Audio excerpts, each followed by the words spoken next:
Are you struggling to floss every day? You're not alone. But what if I told you there could be a better way to floss your teeth every single day? In this video, I'm gonna go over 3 potential alternatives to flossing that might be better for you. Now, first, I wanna go over why flossing is even important in the first place. Well, like your dentist probably told you, flossing is done to clean in between the teeth.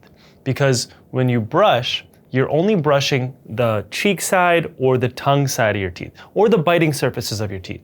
But there's no way those toothbrush bristles can clean in between the teeth. So when you floss, you're supposed to do a method called C-shaped flossing, where you take that floss and you kind of curve it around one of your teeth, and then you go up and down and go a little bit underneath your gums. And then you go around the next tooth and go up and down a little bit underneath the gums. And you do that for every single tooth in your mouth. The reason this is important is because plaque and food particles can build up in between your teeth.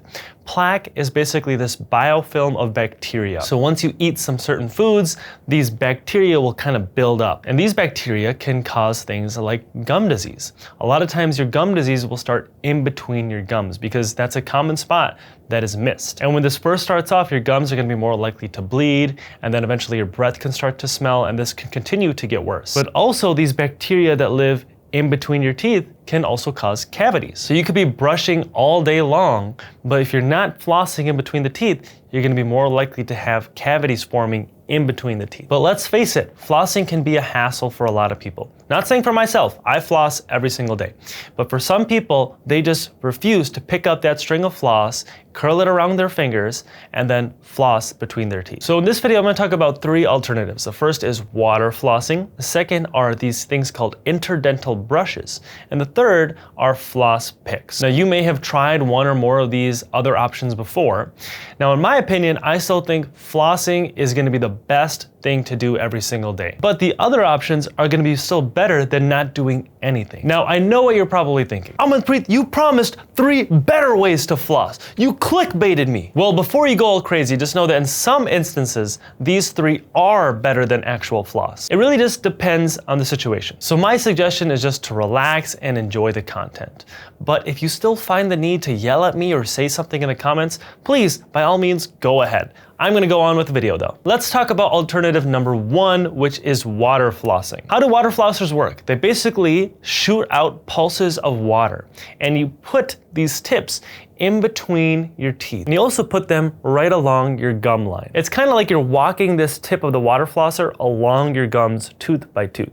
And then you do the same thing on the opposite side, like the tongue side of your teeth. So you do the cheek side of your teeth, then you do the tongue side of your teeth. These are really good to flush out the area. So they can remove a lot of debris, remove a lot of the plaque, remove any food particles that are stuck. And I really like these. But in an ideal world, you'd be flossing like normal every single day on top of water flossing. And what some people do, which I think is really great, is regular string flossing every single day, and then water flossing like every other day, or at least doing it like 2 times a week. And the reason for that is you get both the mechanical removal, like actually rubbing that floss against in between your teeth, and also that flushing out of any of those bacteria or other plaque and particles. But water flossing specifically is really great for people that have braces or a dental bridge or dental implants, or people who have really tight spaces in between their teeth and they struggle getting floss in between. And they're also great after people eat something that they know gets stuck in between their teeth. Like some people, for example, know that whenever they eat meat,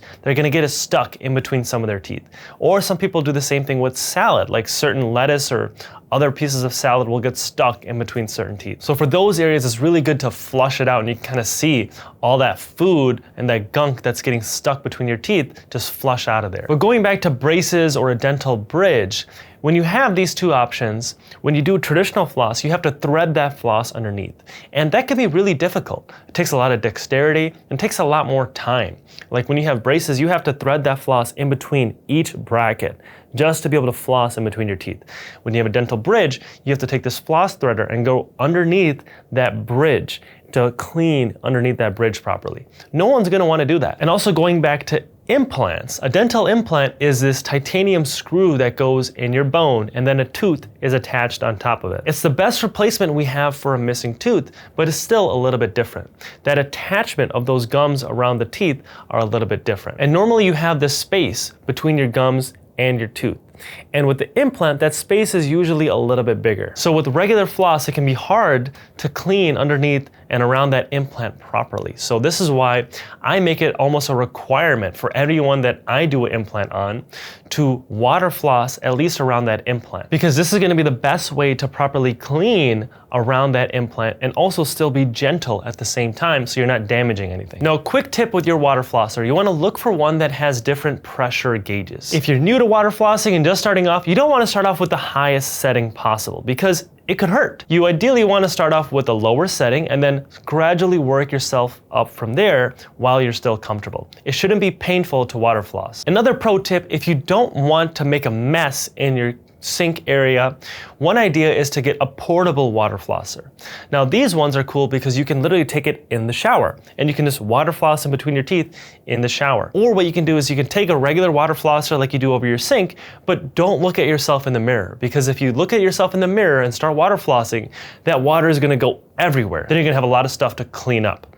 Instead, what you want to do is look in the mirror and kind of practice like you're water flossing. Don't actually turn it on, but pretend that you are, and take that tip around your gums and in between your teeth and practice as if you were water flossing. Kind of get the right feel of it. And then you want to look down, face your sink, and then turn it on. That way all that water is only splashing in your sink. You also ideally want to keep your lips closed while that water flosser is on. That way, again, it prevents that water from gushing out everywhere. Now let's go on to number 2, which are interdental brushes, also called proxy brushes. These are basically these little handles that have these little bristles on them that, unlike a toothbrush, they're designed to go in between the teeth. Now keep in mind that all these different products were designed for a reason.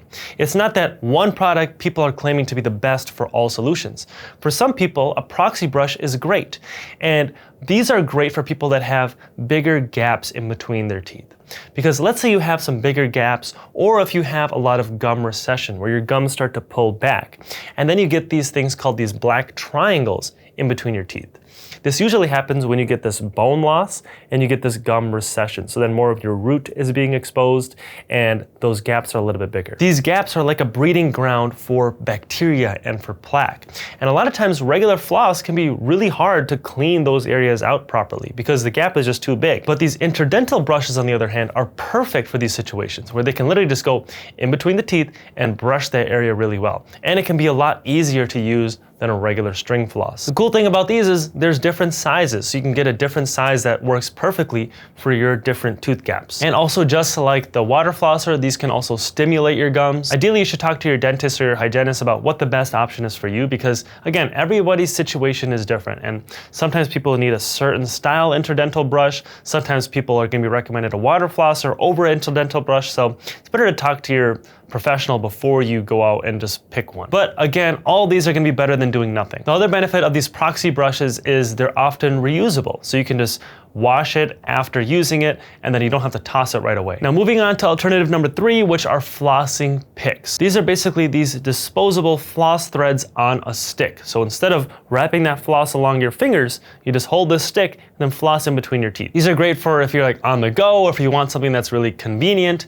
And also it's really good for manual dexterity. Like a lot of elderly people will prefer this over string floss because they just can't maneuver that floss in between their teeth. Now, if you use these correctly, they could be just as good as regular floss. I personally still like string floss better just because I like the feel of it and I like how I can kind of maneuver it how I want. But again, the benefits of these floss picks is you can use them on the go, and they're easier to use for some people. The thing with these is you don't want to reuse them because it's the same thing as reusing your string floss. And after you floss all that gunk out in between your teeth, trust me, it's better just to get a new floss stick. So in general, some things to keep in mind. If your teeth are super tight, or if you have to get underneath something like under your braces or underneath your bridge or around your implant and you want to just flush that area out, then water flossing tends to be the best move. If you tend to have wider spaces in between your teeth, then Interdental brushes tend to be better. And obviously, if you want something that's quick and something that you can travel with and do single-handed, then the floss picks are gonna be perfect for you. The really important thing here is just staying consistent. So pick something that you know that you're gonna be able to use